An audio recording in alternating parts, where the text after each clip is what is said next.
Mas é um prazer estar com vocês nesse sábado. Um sábado bonito, estava frio, começou a dar uma esquentada.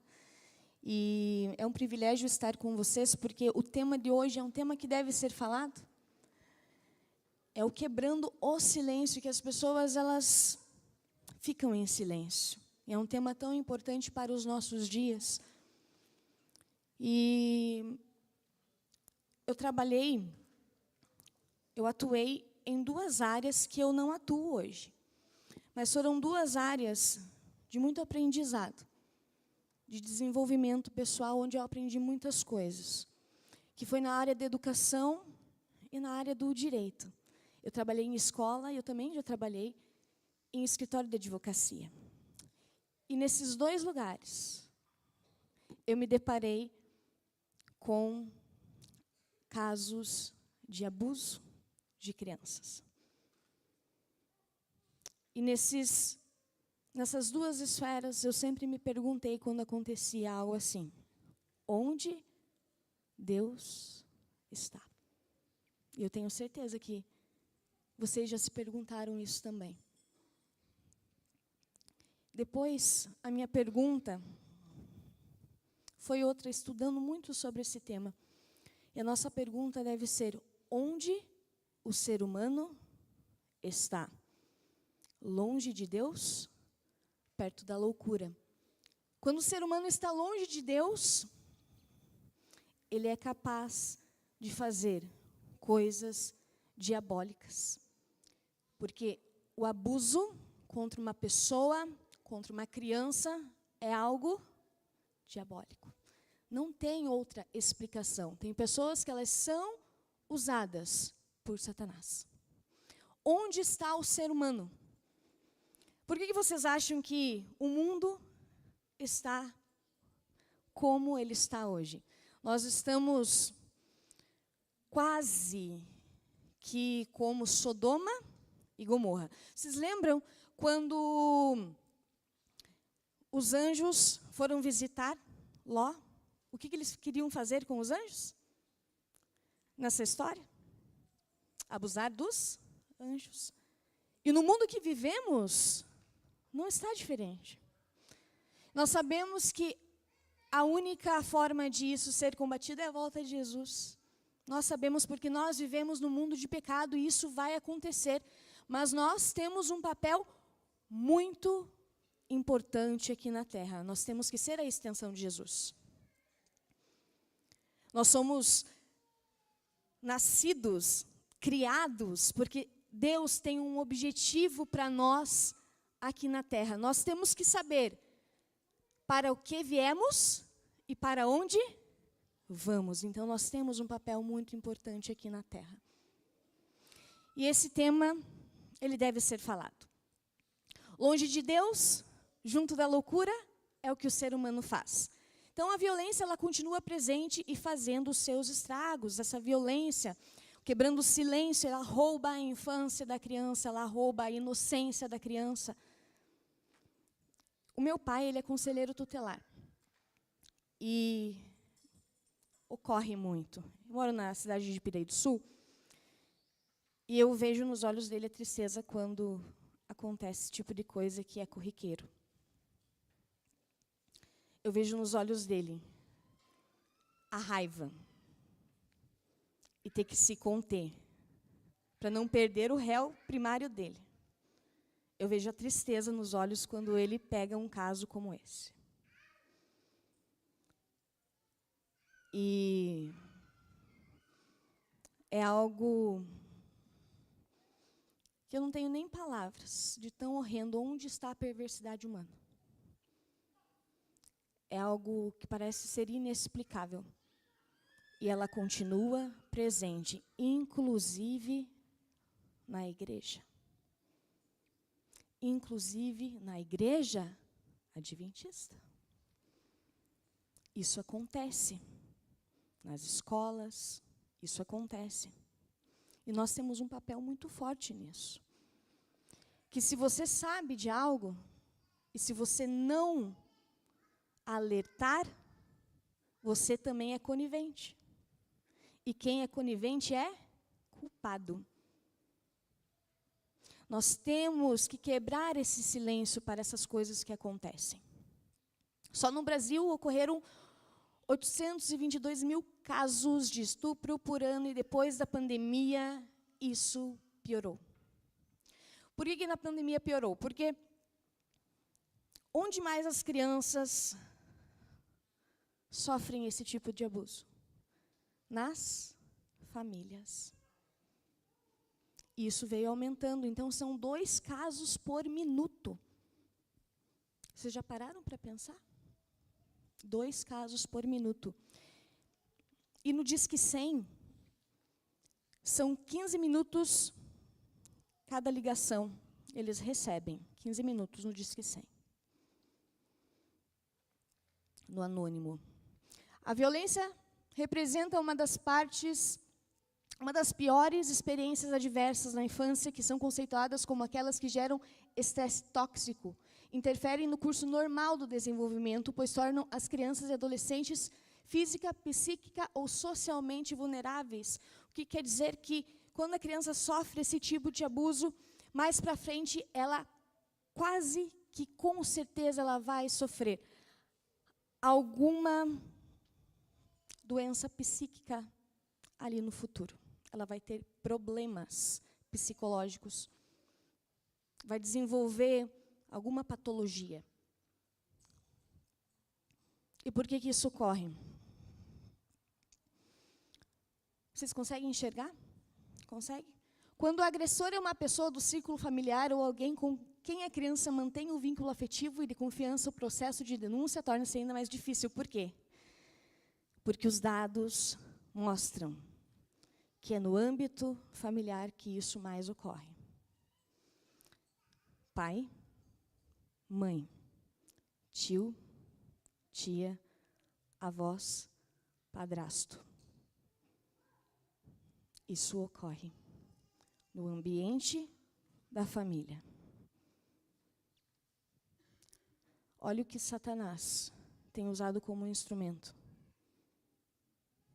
para acabar com as famílias. Porque nós vivemos num mundo de pecado. E isso ocorre. A criança ela tem medo.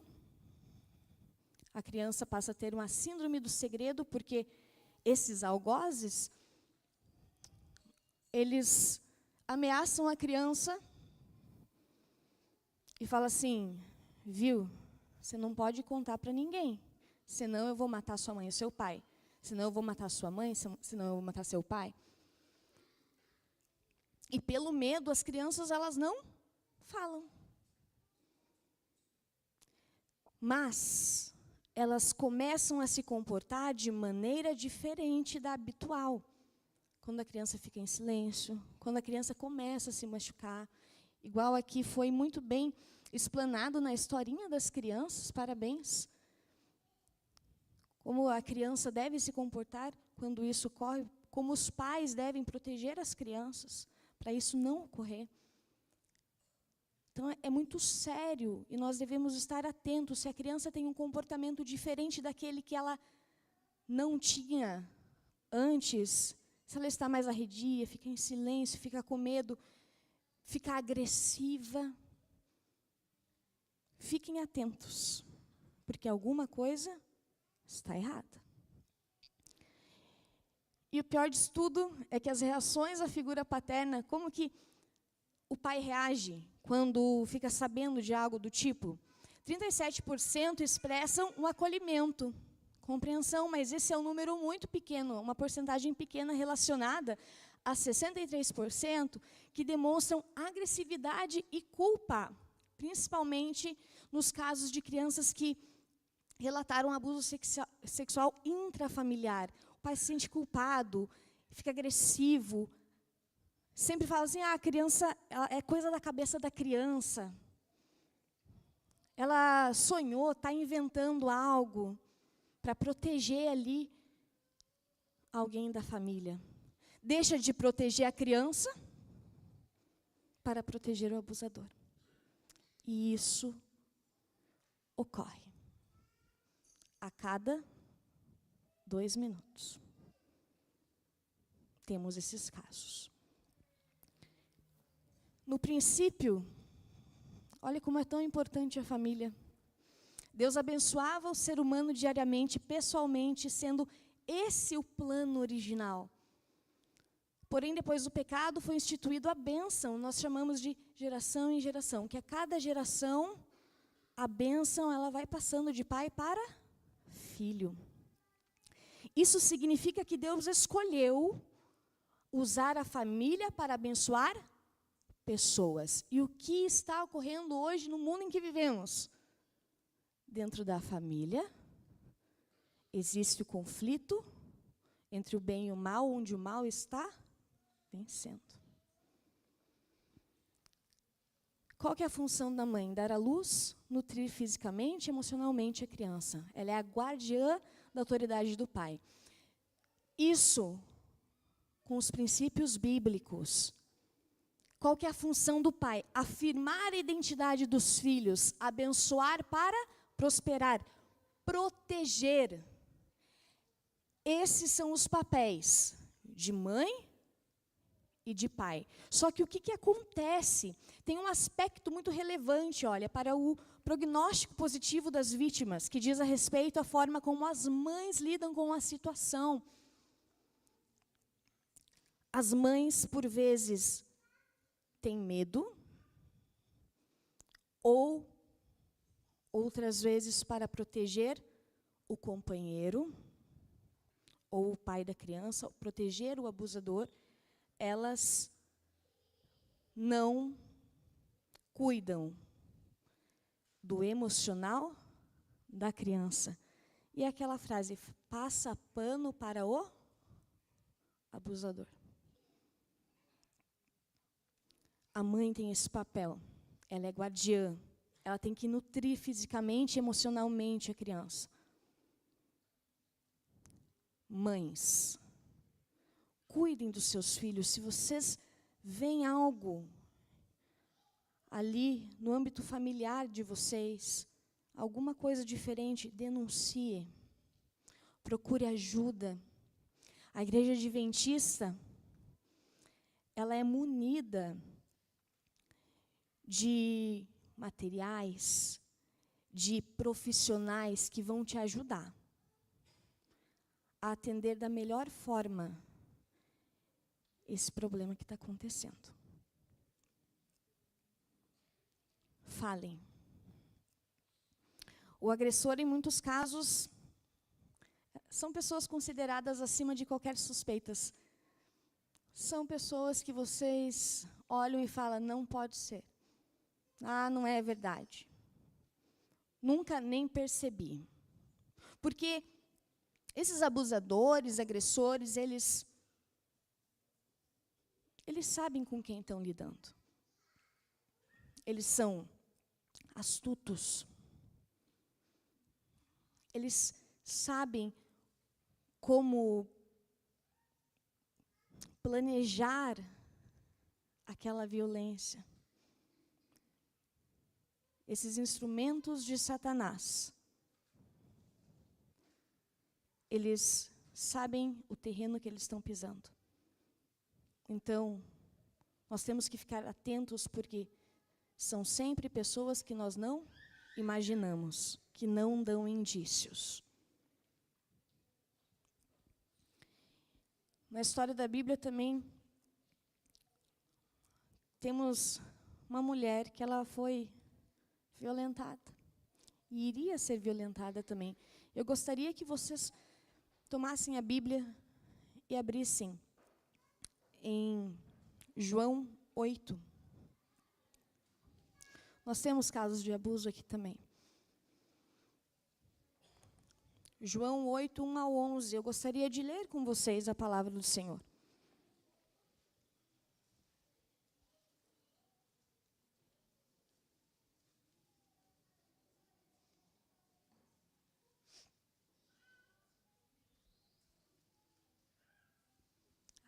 A igreja nunca se calou e a Bíblia também nunca se calou. A violência, ela causa estragos. E eu volto às perguntas do começo. O que o ser humano é capaz de fazer quando está afastado do seu Criador.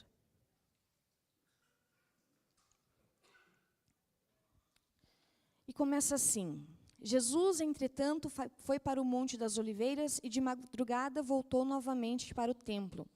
E todo o povo ia ter com ele. E assentado os ensinava. Os escribas e fariseus trouxeram à sua presença uma mulher surpreendida em adultério, fazendo-a ficar de pé em meio de todos. Disseram a Jesus: Mestre, esta mulher foi apanhada em flagrante adultério.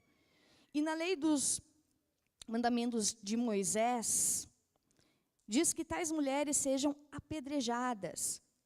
Tu, pois, o que dizes?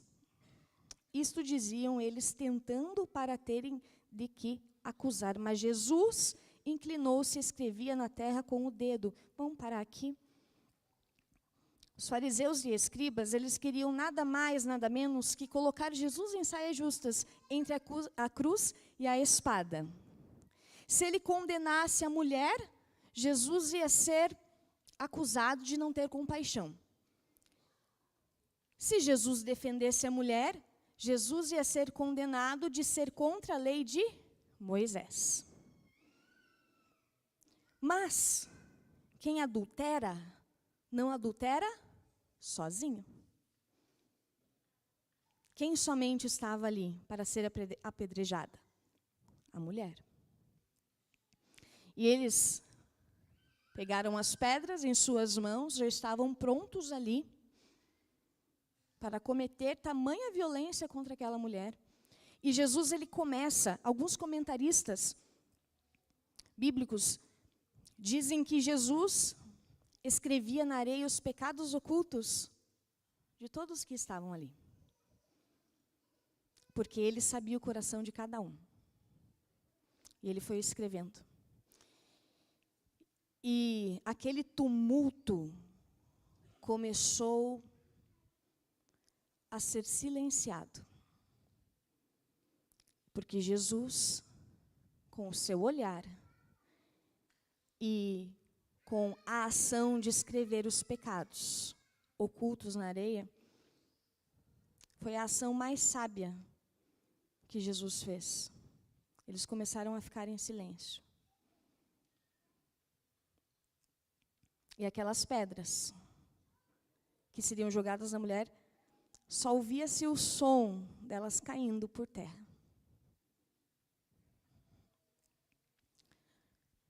E acompanhando o verso seguinte, verso 7,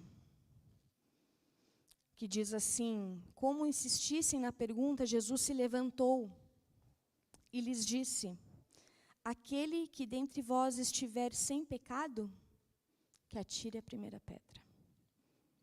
E tornando a inclinar-se, continuou a escrever no chão. Mas, ouvindo eles a resposta, e acusados pela própria consciência, foram se retirando um por um, a começar pelos mais velhos até os últimos, ficando só Jesus e a mulher no meio onde estava. Erguendo-se Jesus e não vendo ninguém mais além da mulher, perguntou-lhe: mulher, onde estão aqueles teus acusadores? Ninguém te condenou? Respondeu ela: ninguém, Senhor. Então lhe disse Jesus: nem eu tampouco te condeno. Vai e não peques. A gente julga muito o outro com o nosso código de valores. Vocês concordam comigo? Com a nossa lente, já com as pedras na mão. A mulher estava passando por violência também, aquela mulher. E Jesus, ele nos revelou o melhor caminho para solucionar o caso, o acolhimento. Porque a violência nem sempre é uma explosão de raiva. Muitas vezes ela é planejada ainda por consequência de uma patologia. No caso da mulher, eles estavam querendo colocar Jesus entre a cruz e a espada, ainda cometer violência contra aquela mulher que não tinha pecado sozinha. E nós precisamos também acolher com os olhos de Jesus. Porque muitas vezes a vítima, ela é julgada. Quando a mulher adúltera, ela foi colocada na presença de Jesus, a violência terminou.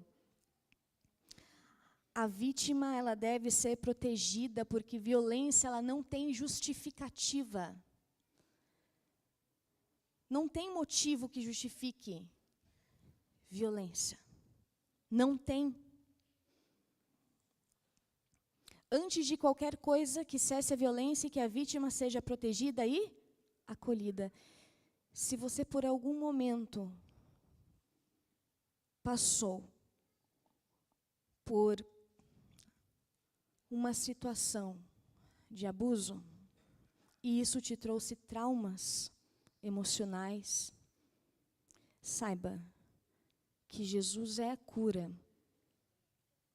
Que Jesus, ele quebra muralhas. Que Jesus, ele quebranta o coração. Que Jesus, ele te dá a paz. Que Jesus, ele é o caminho e a vida. Entregue a vida para Jesus, que ele vai te curar. Se alguém passou por isso, se derrame aos pés de Jesus, que ele vai sarar as suas feridas. Como é bom nós termos a esperança no nosso Criador. Perto de Jesus, nós temos a cura, porque Jesus também se preocupa com a salvação da vítima.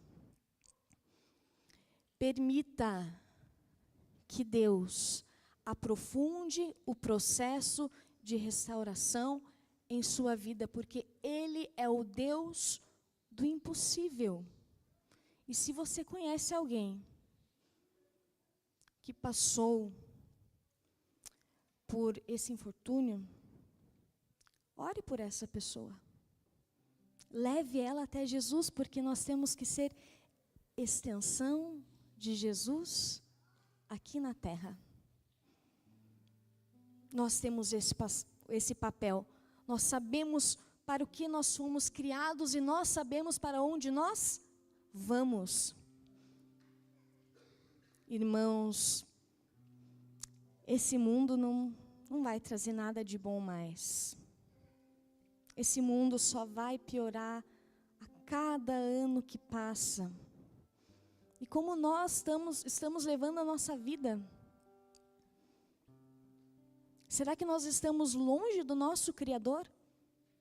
Porque longe do Criador, nós cometemos loucura. Até quando nós temos que tomar a decisão que nós ficaremos ao lado de Jesus e seremos instrumentos para Jesus e não para o diabo? Nessa vida do conflito entre o bem e o mal, nós só temos duas escolhas. Ou a salvação, ou a perdição. Que Deus possa tocar no nosso coração, que o Espírito Santo possa nos moldar, que possamos desenvolver o caráter de Cristo a cada dia, que possamos estar perto de Jesus, que possamos acolher, olhar com os olhos de Jesus e ser extensão de Jesus Cristo aqui na terra. Eu vou cantar uma música agora, uma canção que eu gosto muito. Deus que tudo vê, o Deus que sara todas as feridas, o Deus que está ali, protegendo. E que se você tem alguma ferida, Ele vai curar. Permita que você seja restaurado por aquele que é o nosso Salvador. Que você seja restaurado para a eternidade. Meu Deus habita acima das estrelas, honrado pelos anjos, seu nome tem poder. Reina sobre todo o universo, em sua rege as nações. Esse mesmo Deus conhece a tua vida, conhece o teu mundo, conhece o teu ser. Ele sabe tudo o que sentes, vê dentro da alma. Esse Deus é o Deus que tudo vê. Meu Deus está além do infinito, também está bem perto do teu coração. Ele não oculta o seu amor e sempre está disposto a suavizar a tua dor. Meu Deus é mais sublime que as riquezas, o amor que excede as grandezas está em seu coração. Conhece os humildes e contritos, dá alívio aos aflitos e nunca vai negar-te a mão. Esse mesmo Deus conhece a tua vida, conhece o teu mundo, conhece o teu ser. Ele sabe tudo o que sentes, vê dentro da alma. Esse Deus é o Deus que tudo vê. Esse Deus ainda chora as tuas lágrimas, conhece tuas lutas e sabe os porquês. Ele é o autor da tua vida. Ele vai sarar tuas feridas. Esse mesmo Deus conhece a tua vida, conhece o teu mundo, conhece o teu ser. Ele sabe tudo o que sentes, vê dentro da alma. Esse Deus é o Deus que tudo vê. Eu convido a todos para se levantarem, para nós fazermos uma oração juntos.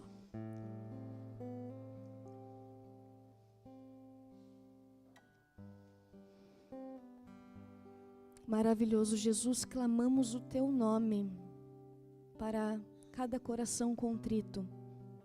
Que o Senhor possa sarar as feridas de alguém que está precisando aqui. Que o Senhor dê paz, alegria ao coração de uma pessoa que foi violentada, de uma pessoa que precisa da tua paz, que excede todo entendimento humano. Que o Senhor possa nos fazer ponte para as pessoas que precisam conhecer o teu nome, que possamos ser bálsamo na vida de outras pessoas e que essas pessoas possam reconhecer os teus servos aqui na terra como teus instrumentos, como teus filhos. Fica com cada um de nós aqui. O Senhor sabe o que vai lá dentro da alma. Clamamos o teu santo nome ao Senhor que está no Santo dos Santos, ouvindo a nossa oração. Que cuide de cada um aqui, que possamos seguir firmes em nossa fé até a tua volta. que os anjos da guarda permaneçam conosco, é o que te pedimos e agradecemos por tudo que tem feito por nós. Em nome do teu Filho amado, Jesus Cristo. Amém.